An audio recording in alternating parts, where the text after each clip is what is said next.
اعوذ باللہ من الشیطان الرجیم بسم اللہ الرحمن الرحیم۔ Welcome to my YouTube channel وظائف ود صبا۔ ہمارے اس یوٹیوب چینل پہ آپ کو بہت ہی اتھینٹک، مجرب، آسان وظائف ملتے ہیں۔ اس طرح کے آسان وظائف جس کو کر کے ہم اپنی مشکلات کو آسانیوں میں تبدیل کر لیتے ہیں بحکم اللہ تعالیٰ اور اللہ تعالیٰ کی رحمتوں کی مدد سے۔ ہر مشکل صرف 11 دنوں میں حل ہو رہی ہے۔ قرآن پاک کی مدد سے طاقتور وظیفہ آپ کو بتانے جا رہے ہیں۔ سورہ فتح کا وظیفہ ہے۔ پڑھنا کیسے ہے سورہ فتح کو؟ 11 دن تک کیا عمل ہے، کس طریقے سے پڑھنا ہے، کیا احتیاطیں کرنی ہیں، تمام کی تمام چیزیں آپ کے ساتھ شیئر کریں گے۔ ہماری یہی کوشش ہے کہ اللہ کرے کہ جائے نماز سے اٹھنے سے پہلے آپ کی تمام حاجات اللہ تعالیٰ اپنی بارگاہ میں قبول کر چکا ہوں۔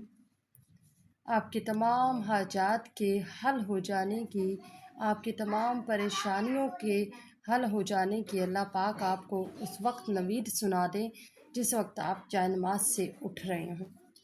بڑا ہی باکمال اور طاقتور وظیفہ آپ کے لیے لے کر آئی ہیں، اور وظیفہ جتنا طاقتور ہے اتنا ہی آپ کے لیے آسان بھی ہے۔ بہت ہی آسان وظیفے ہیں۔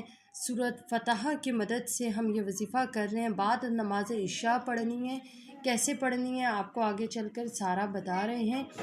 قرآن پاک کی سورۃ فتح ہے اور یہ مکہ شریف میں نازل ہوئی تھی، صلح حدیبیہ کے موقع پر نازل ہوئی تھی۔ صلح حدیبیہ کے موقع پر نازل ہوئی تھی۔ بظاہر اس جنگ میں مسلمانوں کو پسپائی ملی تھی، لیکن شاندار فتوحات کا سلسلہ اس کے بعد چل نکلا تھا اسلام کی۔ بڑا ہی خوبصورت آپ کے لیے وظیفہ لے کر آئی ہیں۔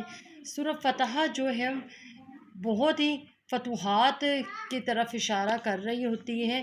سورہ فتح میں کاروبار کے اوپر جو بندش لگی ہے تو بھی آپ یہ وظیفہ کر سکتے ہیں۔ اگر رشتوں کے اوپر بندش ہے، اولاد کے اوپر بندش لگی ہوئی ہے، بہت سے بے اولاد جوڑے ہوتے ہیں، ان کے لیے ان کو ہر مختلف جگہوں سے یہ سننے کو ملتا ہے کہ جی بندش لگی ہوئی ہے، آپ سورہ فتح کا 11 دن کا یہ وظیفہ کریں، ہر حاجت پوری ہوتی ہے۔ یہ ایک ایسا وظیفہ ہے جس سے آپ کی ہر حاجت پوری ہوگی انشاءاللہ العزیز، اللہ تعالیٰ کے حکم سے۔ بڑا ہی پیارا وظیفہ آپ کو بتانے جا رہے ہیں۔ آپ نے کرنا کیا ہے کہ عشاء کی نماز پڑھیں گے جب، تو اس کے بعد آپ نے سورہ فتح پڑھنی ہے، ایک بار، صرف ایک بار پڑھنی ہے، ٹھیک ہے؟ بعد نماز عشاء سورہ فتح کو ایک بار پڑھ لیں، اول آخر 3 بار درود پاک پڑھ لیں، درمیان میں سورہ فتح ایک بار، شروع میں 3 بار درود پاک، کوئی سا بھی پڑھ لیں، کوئی قید نہیں ہے کہ درود ابراہیمی ہی پڑھنا ہے یا کوئی اور درود ہی پڑھنا ہے، کوئی سا بھی پڑھ لیں، آپ صلی اللہ علیہ وآلہ وسلم بھی پڑھ سکتے ہیں۔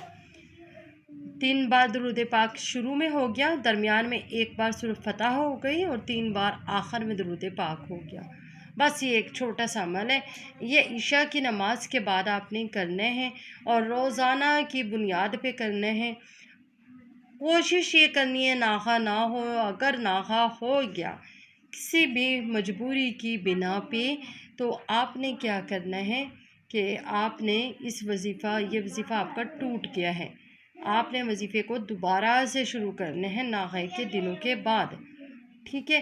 اور کوشش کریں اس طریقے سے وظیفہ شروع کریں کہ آپ کا ناغہ نہ پڑے۔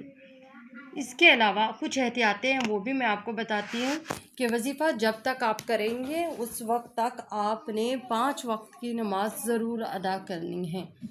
وظیفے کے ساتھ 5 وقت کی نماز ضرور ادا کریں۔ سورہ فتح میں فتوحات اور کامیابی اور اللہ تعالیٰ کی نصرت اور مدد اور خوشخبریوں کا ذکر کیا گیا ہے۔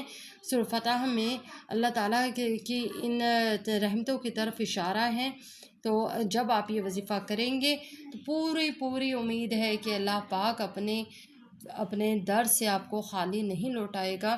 جائے نماز سے اٹھنے سے پہلے آپ کی تمام مشکلات حل ہو چکی ہوں گی۔ ایک چیز کا خیال رکھنا ہے کہ جس وقت آپ نے وظیفہ کمپلیٹ کر لو، ٹھیک ہے، وظیفہ کمپلیٹ کر لو، لفظ کے اوپر غور کریں، پھر بعد میں کمنٹ سیکشن میں آپ پوچھتے ہیں روزانہ 11 دنوں کا یہ وظیفہ ہے، ٹھیک ہے، ایک بار سورۃ فتح پڑھنی ہے، روزانہ نہیں، آپ نے 2 رکعت نماز نفل حاجت ادا کرنے ہیں، روزانہ ادا نہیں کرنے۔ 11ویں دن پہ جس دن آپ کا عمل مکمل ہوگا اس دن پہ آپ نے آخری دن پہ 2 رکعت نماز نفل حاجت ادا کر کے پھر اللہ تعالیٰ کے حضور سجدے میں دعا کرنی ہے، ٹھیک ہے، بات سمجھ آ رہی ہے؟ روز روز نہیں ادا کرنے۔ سورۃ فتح کا وظیفہ 11 دنوں کا ہے، پچھلے 10 دن آپ نے نہیں ادا کرنے 2 رکعت نماز نفل حاجت، آخری دن پہ جس دن آپ کا 11ویں دن پہ وظیفہ کمپلیٹ ہو رہا ہوگا اسی دن پہ آپ نے 2 رکعت نماز نفل حاجت ادا کرنے ہیں، اور پھر آپ نے اللہ تعالیٰ سے مدد مانگنی ہے اور اللہ تعالیٰ سے اپنی پریشانی کا ذکر کرنا ہے، اللہ تعالیٰ کو بتانا ہے کہ آپ کس قدر تکلیف کا شکار ہیں، اللہ تعالیٰ کو بتانا ہے کہ یا اللہ پاک تو نے قرآن پاک میں یہ فرمایا ہے فَإِنَّ مَعَ الْعُسْرِ يُسْرًا إِنَّ مَعَ الْعُسْرِ يُسْرًا، کہ بے شک مشکل کے ساتھ آسانیاں ہیں میرے مولا، میرا مشکل وقت چل رہا ہے، میرا آسان وقت کب آئے گا۔ اللہ تعالیٰ سے جتنے آپ اللہ تعالیٰ کو آنکھیں بند کر کے سجدے میں گر کر، سجدے میں سر رکھ کر جتنا آپ رو کے دعا مانگ سکتے ہیں، اللہ تعالیٰ سے کی ذات کو یوں سمجھیں کہ بس میں نے یہاں سے لے کر ہی اٹھنا ہے، پھر آپ دیکھیں کہ آپ کا رونا کیسے آتا ہے، اور جب آنکھ سے ایک قطرہ بھی آ جائے اور آنکھ سے ایک آنسو بھی آ جائے، اللہ کی رحمت کو جوش آ جاتا ہے، اللہ کی رحمت کو جوش دلانا ہے، اور پھر آپ دیکھیں کہ آپ کی جانماز سے اٹھنے سے پہلے آپ کی دعائیں قبول ہو چکی ہوں گی، آپ کی پریشانی ختم ہو چکی ہوگی، قریب دنوں میں عمل مکمل ہو جانے کے بعد آپ کو آپ کی پریشانی کے اوپر فتح نصیب ہو جائے گی بحکم پیارے اللہ تعالیٰ۔ دعاؤں میں یاد رکھیے گا، ہمارے یوٹیوب چینل سبسکرائب کر لیں وظائف صبا۔ ویڈیو اگر اچھی لگی ہو تو لائک و شیئر بھی کر دیا کریں۔ اللہ حافظ۔